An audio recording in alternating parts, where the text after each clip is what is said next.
Now, South African Minister of Trade and Industry Rob Davies is hosting his Brics counterparts just outside Johannesburg. The meetings are focused on inclusive growth and shared prosperity for Brics nations and the fourth industrial revolution. This is what Minister Davies had to say when CNBC Africa spoke to him. On Agoa, we're not going to a negotiation. I think the first point to make is that Agoa is not a negotiated agreement. It's a series of concessions that are offered to African countries, eligible African countries, by the US, and which is contained in an act of Congress. It's not an administrative fiat, it's an act of Congress. In the case of South Africa, as you know, we were told that if we wanted to continue to be benefiting from it, we had to reach an accommodation on meats, and in particular on poultry, which we did. That was the issue that happened. We had a negotiation involving our Poultry Association and the US Poultry and Egg Export Council, which resulted in a quota agreement. That, of course, is linked to us continuing to be in Agoa. I think that's something that's quite important. Where we are going next week is to what's called the Agoa Forum in Washington. But, of course, there will be many discussions on the side, even bilateral discussions with us.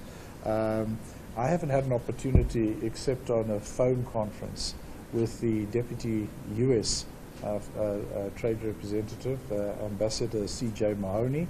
I've never met him face to face, but we discussed the matter of the steel and aluminium tariffs.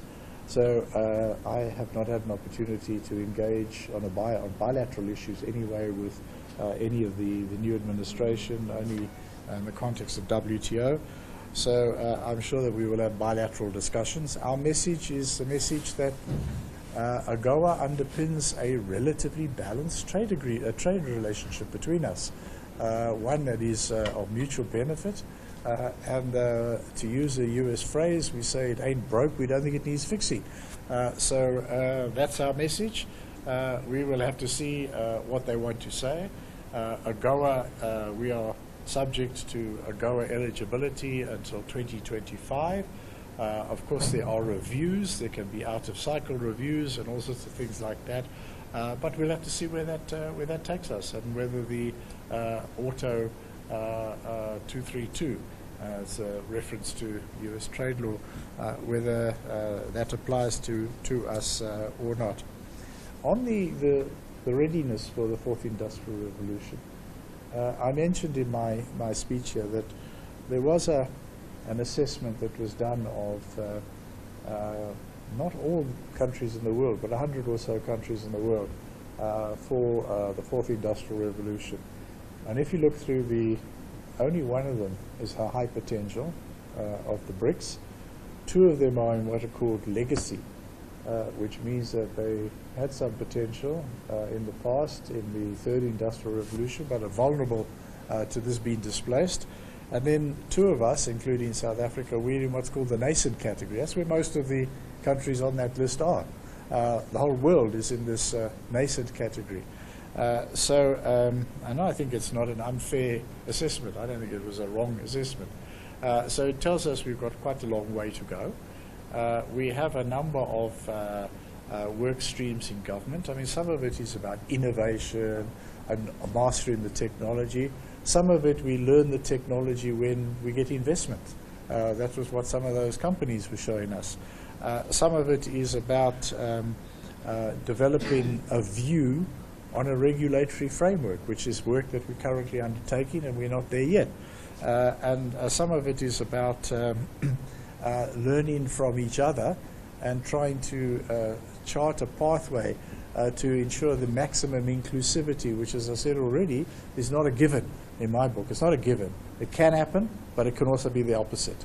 I don't think at this point in time we are looking to the New Development Bank to fund any of these activities. I think this is something that will happen through our own cooperation through the Brics Business Council and so on.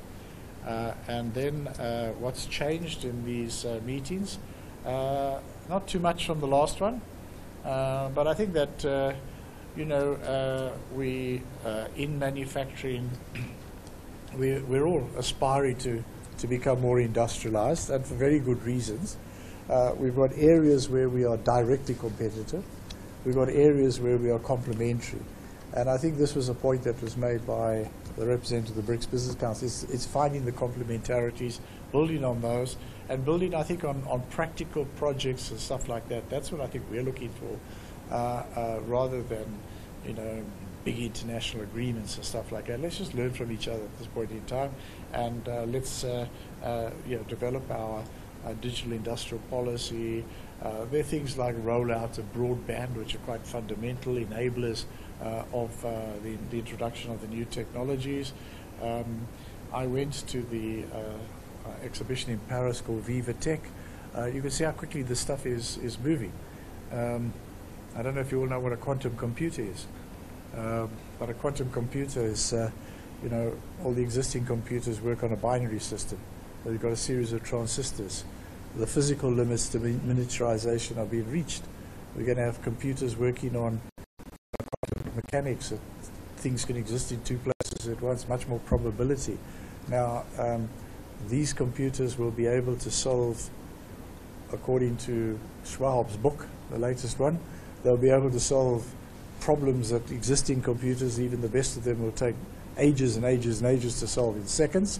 The downside of them is that every security code on every existing computer will be able to be smashed in seconds as well. So, things like cyber security that I mentioned are not unimportant. Data ownership, data protection, these are all kind of really, really new elements that are coming our way, but that we need to have a serious view about all of this. I think is without question something that is confronting. That's South African Trade and Industry Minister Rob Davies.